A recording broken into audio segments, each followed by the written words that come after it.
Coucou, bienvenue au Café des Burnies, le podcast qui prend soin des nanas en burn-out. Je m'appelle Sarah, je suis dealeuse de peps pour nanas épuisées grâce à mon expertise d'infirmière, de naturopathe, de coach en résilience et de trichothérapie.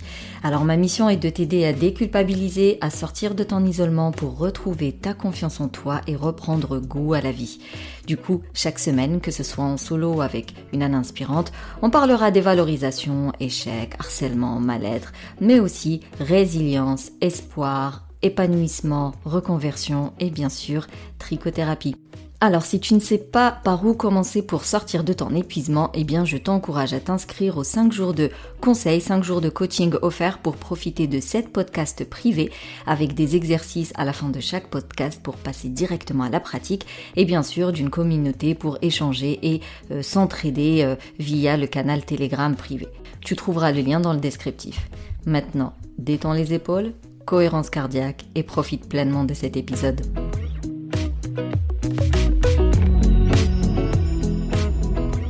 Alors cet épisode sera basé sur la dernière étude qui vient de sortir par l'IFOP et la Fondation Jean Jaurès Éditions qui ont publié un rapport sur le travail post-Covid. Donc ils parlent dedans du télétravail, du management, de la reconnaissance, de la santé, vraiment toutes les nouvelles tendances finalement qui se mettent en place progressivement depuis le Covid. Je ne vais pas parler de tout, j'ai sélectionné ce qui peut vous intéresser et ça fait quand même 2 épisodes. Du coup, aujourd'hui, je vais te parler de la nouvelle place du travail dans notre vie, du bien-être et de la reconnaissance dans le milieu professionnel. Et puis la semaine prochaine, je me focaliserai vraiment sur la santé au travail. Alors, qu'est-ce qui sort de ce rapport par rapport à la place du travail? En fait, elle a vachement changé. C'est-à-dire que la crise sanitaire a changé beaucoup de choses. On le disait déjà quand on était en plein dedans, on disait qu'il y avait un avant et qu'il y aura un après le Covid et aujourd'hui on peut clairement le confirmer parce que l'état d'esprit d'une grande partie des salariés a changé en seulement 2 ans. Ils sont à la recherche d'épanouissement et de sens à court terme, une souplesse dans l'organisation et surtout une ouverture plus grande au changement professionnel. C'est-à-dire que avant ce fameux Covid, tout le monde passait par le travail pour améliorer sa condition de vie. C'est-à-dire que le travail avait une place très importante, centrale, où tout tournait autour. T'as qu'à voir tes parents, j'imagine que t'as eu la fameuse chanson là où il faut avoir les bonnes notes pour avoir un bon diplôme, pour avoir un bon métier, bien rémunéré et pour ne pas galérer comme nous. Peut-être que je généralise, mais il n'empêche que t'as qu'à voir le fait de rien que l'école, comment l'école elle conditionne l'élève pour qu'il puisse être un bon employé par la suite. Et on passe tous par ce travail pour améliorer nos conditions de vie et changer même de classe sociale. Il y a cet espoir là d'ascension sociale via le travail, que ce soit pour nous en faire profiter nous, mais aussi les générations à venir. C'est-à-dire que même pour tes enfants, tu dis si moi j'ai un bon salaire, je peux lui procurer une belle vie et donc il n'aura pas les mêmes problèmes que moi j'ai eu. Mais ensuite, ça va lui permettre aussi peut-être de faire des études coûteuses que moi j'ai pas pu faire, mais que je peux lui payer parce que justement j'ai un bon salaire. Voilà. Donc tout ça pour dire que tout est autour du travail parce que ça génère de l'argent, donc tout est autour du travail. Mais plus que ça d'ailleurs, il y a même cette valorisation de la société. C'est-à-dire qu'avoir un bon métier aujourd'hui, type, je sais pas moi, des RH de quelque chose, docteur, grand chercheur, blablabla, ça donne de la valorisation, ça donne de la valeur à l'individu, donc on veut tous avoir un métier valorisé par la société. Sauf que, depuis le Covid, même si le travail demeure quand même important, il est important mais pas à n'importe quel prix. C'est ça qui a changé. C'est-à-dire qu'aujourd'hui, il ne constitue plus ce fameux levier de bonheur et on ne veut pas forcément passer notre vie à bosser comme des fous pour avoir plein d'argent parce que ça va nous rendre heureux. La fameuse phrase « travailler plus pour gagner plus », ça ne parle plus aux Français en gros parce que... Et ça, c'est mon avis. Je me dis que le fait d'avoir constaté la fragilité de l'humain, le fait d'avoir eu peur pendant des mois et des mois de perdre des membres de sa famille comme ça en un claquement de doigts, juste parce qu'il a chopé un virus, le fait d'avoir peur pour sa propre vie au quotidien, tellement qu'on était dans une certaine incertitude, on ne savait pas du tout comment faire face à cette grippe-là infernale. Je pense que ça a remis vraiment les choses en perspective Et en fait, les salariés ont revu leurs priorités tout simplement. Et c'est ce qui sort du rapport, c'est que vraiment les salariés sont de plus en plus à la recherche de sens et d'alignement avec leur travail avant tout. Et on observe, donc c'est les chiffres, on observe que les femmes sont plus nombreuses que les hommes à souhaiter une mobilité professionnelle, que ce soit un changement de poste, un changement de boîte, un changement de métier, un changement de ville, vraiment comme je disais, une ouverture au changement professionnel a pris une grande place depuis le Covid, comme si en fait cette période-là avait percé la bulle opaque dans laquelle on était, comme si voilà pendant des années on vivait en mode automatique, en mode robot et on vivait pas pour les bonnes raisons quelque part et on s'est rendu compte que on était piégé dans cette routine toute pourrie qui nous rend malheureuses et du coup il y a eu le Covid a fait cet appel de renouveau, de nouveaux défis. Voilà, on est à cette recherche de nouvelles bouffées d'air, quoi. Et quand on rentre dans le détail, il y a 35% qui estiment qu'ils travailleront dans une autre entreprise. 40% veulent un poste différent, 28% se voient exercer dans un autre secteur d'activité et 12% envisagent de quitter le salariat pour adopter un statut d'indépendant, d'entrepreneur. Alors tu vas me dire 12% c'est pas énorme, mais ça fait quand même un bon 3 millions de salariés. Ça reste non négligeable quand on resitue le travail et la place qu'il avait chez les Français, parce que c'est très particulier. C'est ce qui met en avant finalement ce rapport, c'est que les Français déjà sont vachement en retard dans beaucoup de domaines. Mais enfin, quand je dis les Français, c'est l'État. C'est-à-dire que l'État met beaucoup de temps pour mettre en place des choses qui sont déjà mises chez les autres. Et donc, on constate que le salariat est très important pour les Français. Et pourtant, il y a 3 millions de personnes maintenant qui veulent en sortir. Et plus on va chez les jeunes, et plus ce taux augmente. Et malheureusement, dans les faits, toi, la femme qui m'écoute aujourd'hui, déjà que tu ne t'autorises pas des consultations de coaching, tu t'autorises à peine une séance chez la psy, tu t'autorises à peine un cours collectif de yoga ou même juste tu t'autorises à peine de prendre du temps pour toi à la fin de chaque journée pour respirer un coup. Alors imagine pour ce qui est de changer de travail ou de créer sa boîte. Ce qui sort du rapport, c'est cette envie de changer le milieu professionnel. Et c'est les femmes, encore une fois, qui sont plus intéressées par le changement professionnel, parce que si on creuse un peu, eh bien c'est celles qui sont les moins payées, c'est celles qui sont le plus harcelées, et c'est celles qui ont les doubles journées. Donc forcément, elles cherchent toutes un métier moins prenant, moins physique, moins fatigant, moins stressant, pour pouvoir jouer sur tous les fronts, encore une fois.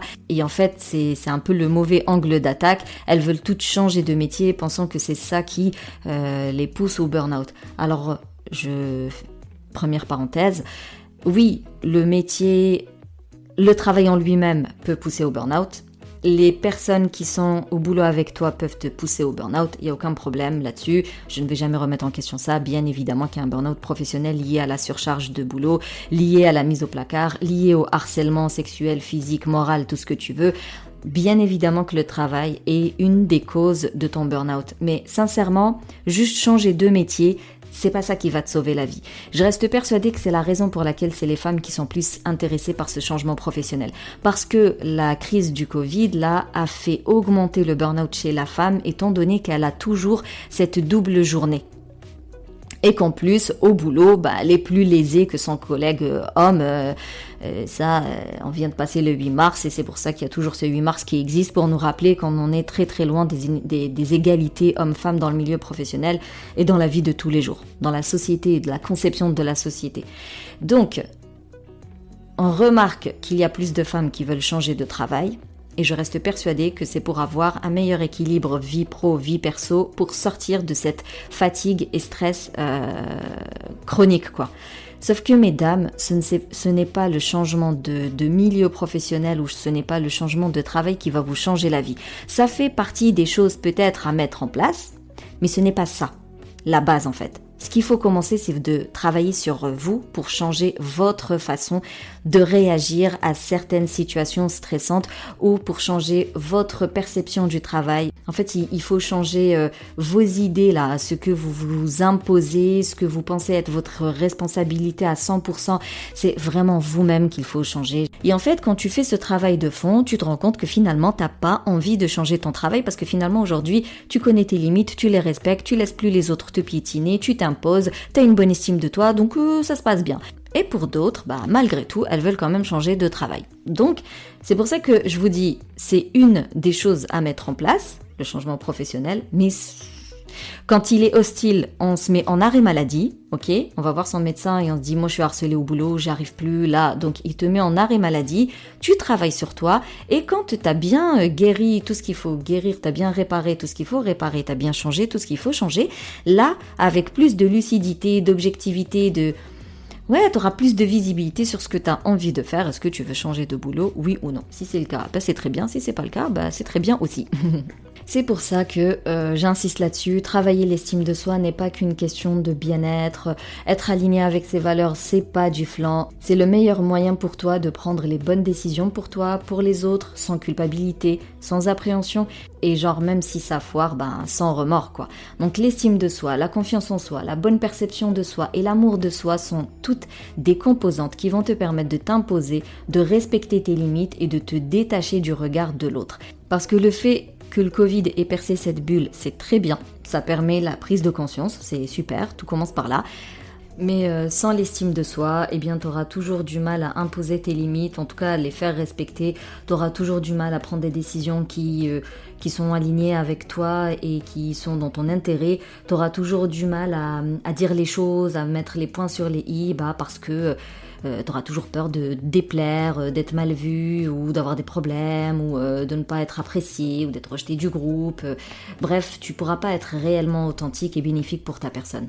En tout cas, sache que si aujourd'hui tu es intéressé par le mouvement des coachings, du développement personnel, des valeurs et compagnie, t'es loin d'être un cas isolé.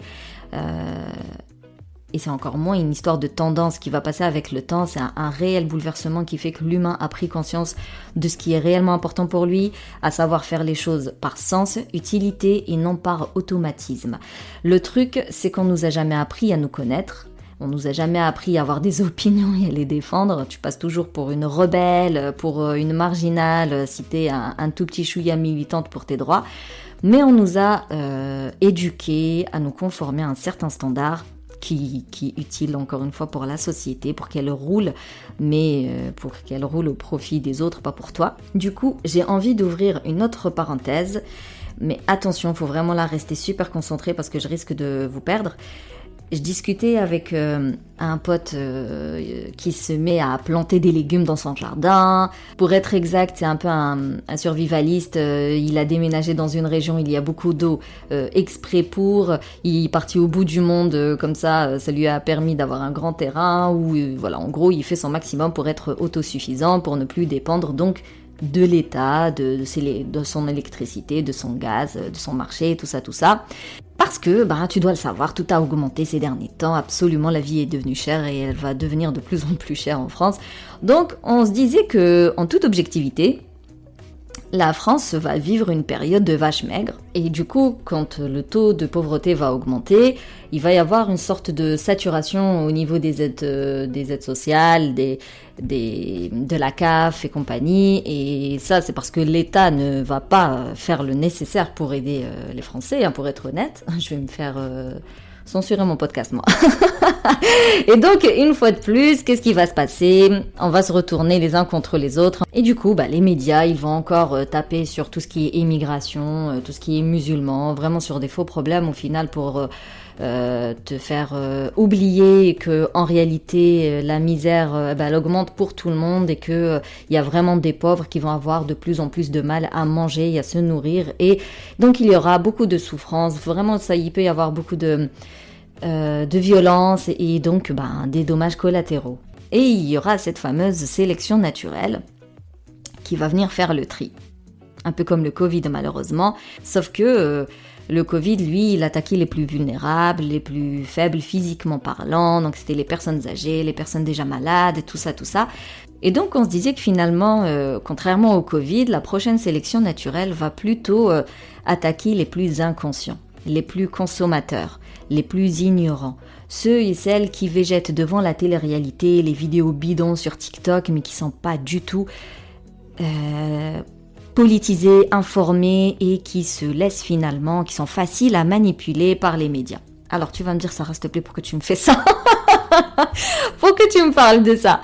Parce que dans ce même rapport, la politique et la religion font partie des 2 thématiques considérées comme étant pas du tout importantes pour le Français salarié qui a été interviewé.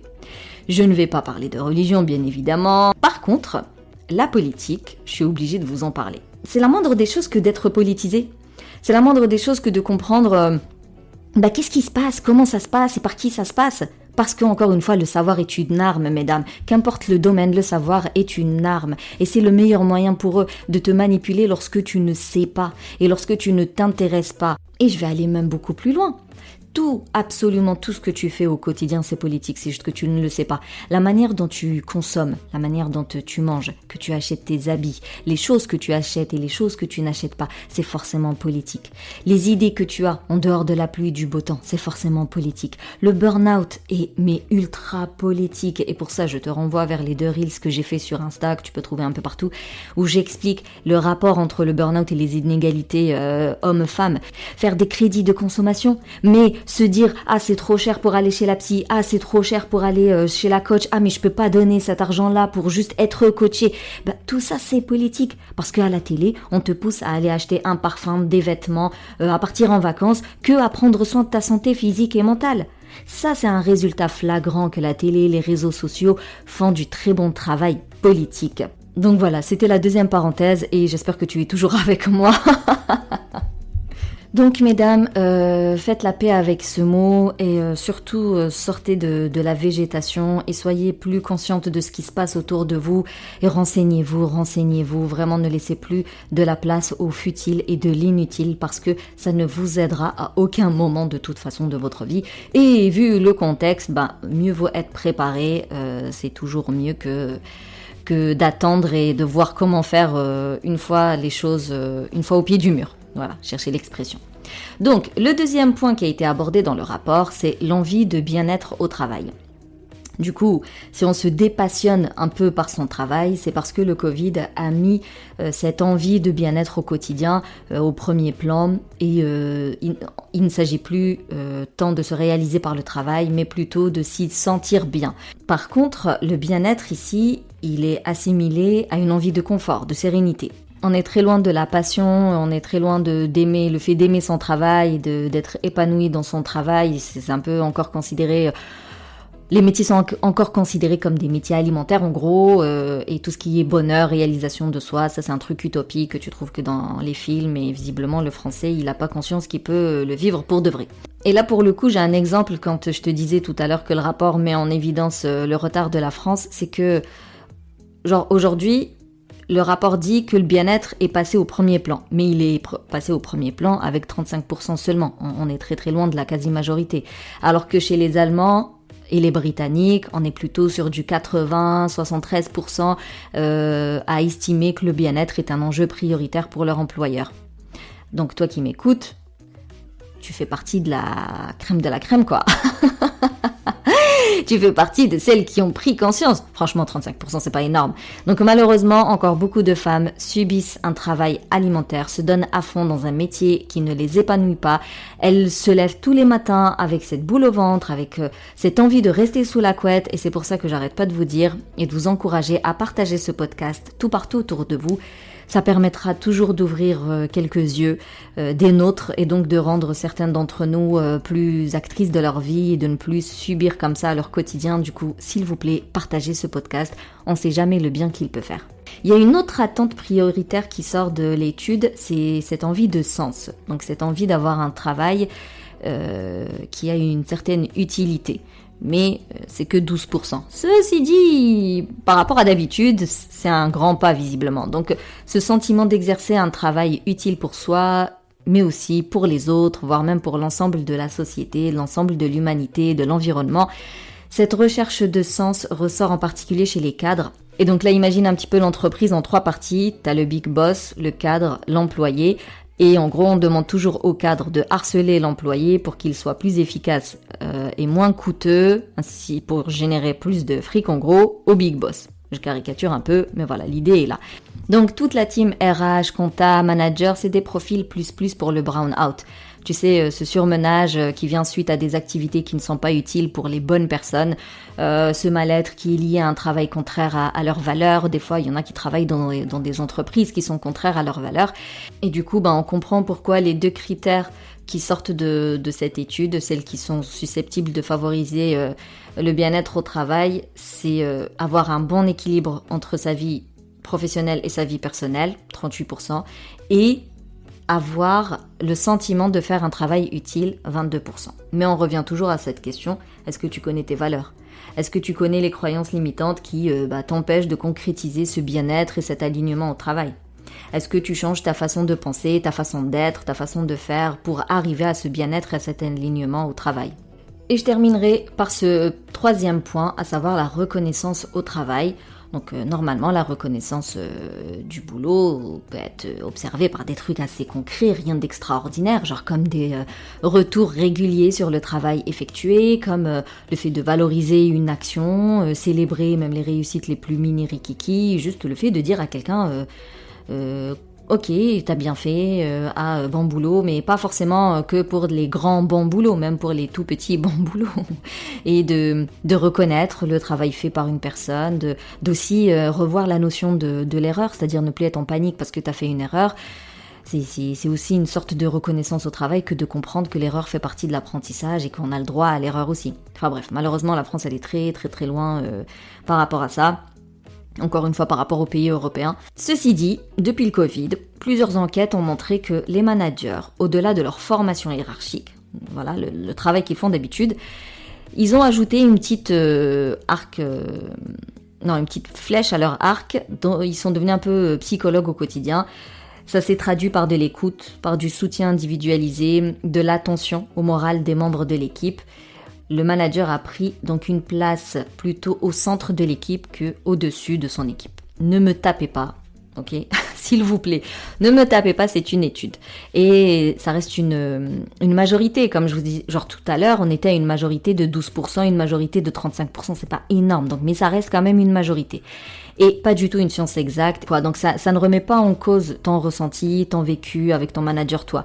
Si t'es harcelé au travail, si les résultats de l'étude sont aberrants pour toi, tu comprends pas ce qui se passe, c'est pas grave. Je veux dire, c'est pas grave si c'est pas le cas chez toi, ça veut pas dire que t'es bizarre, mais ça veut juste dire qu'au regard des chiffres, ce qui ressort le plus, voilà, encore une fois, c'est une question de majorité. Il paraît que le manager est plus au centre de l'équipe en mode psychologue à veiller au bien-être de ses collaborateurs que en mode sois à l'heure, fais bien ton travail. D'ailleurs, si on regarde bien dans le détail, en gros, depuis la crise sanitaire, ils disent que les attentes des managers à l'égard des collaborateurs tendent à évoluer vers un registre plus qualitatif autour d'un contrat de confiance réciproque.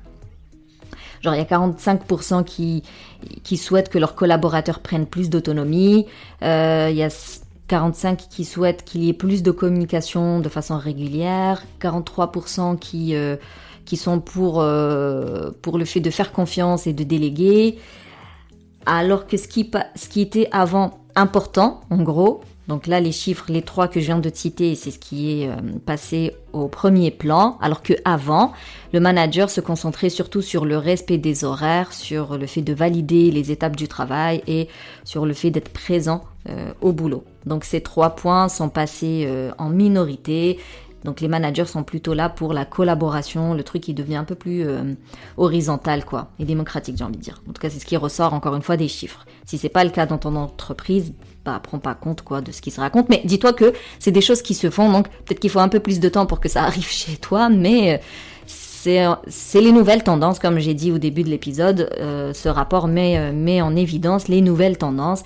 Il faudra le temps qu'il faudra pour que ça arrive dans toutes les entreprises. Mais il n'empêche que voilà, on voit qu'il y a cette notion de développement personnel et de confiance en soi dans le boulot qui est mis en avant.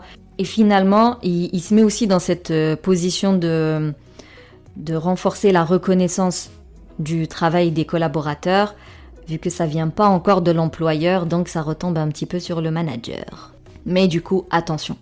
Attention pour toutes les hypersensibles, attention à toutes les éponges, attention aux altruistes, aux empathiques, aux bienveillantes. Attention, veillez à vraiment, il est impératif de connaître vos limites et de les respecter et de les faire respecter par les autres. C'est-à-dire déjà, toi, tu respectes tes limites, mais aussi, il faut que l'autre comprenne quand il atteint ta limite. Attention à ne pas tomber dans le triangle de Karpman et à porter cette cape du super manager qui vient à la rescousse de tout ce qui bouge.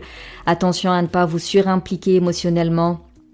Attention à ne pas prendre soin des autres au détriment de vous-même, c'est-à-dire vraiment à vous négliger et pensez à avoir d'autres sources de reconnaissance. Si jamais vos efforts ne sont pas récompensés à la hauteur de vos attentes dans vos milieux professionnels, c'est pas grave, cherchez de la reconnaissance ailleurs.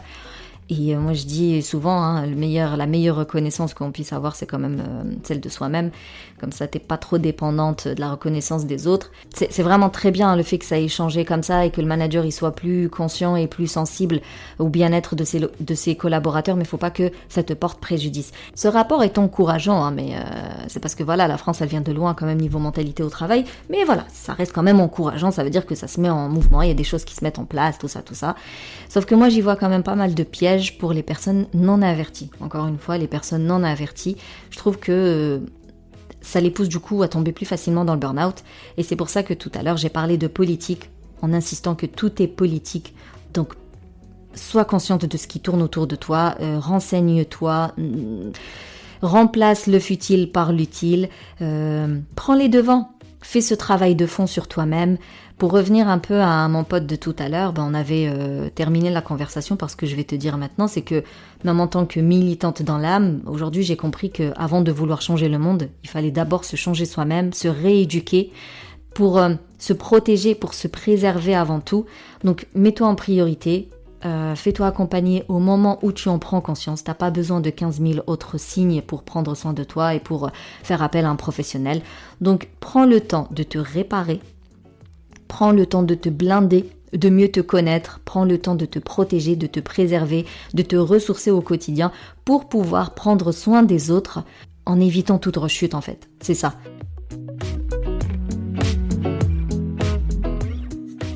En tout cas, merci plus pour ton écoute.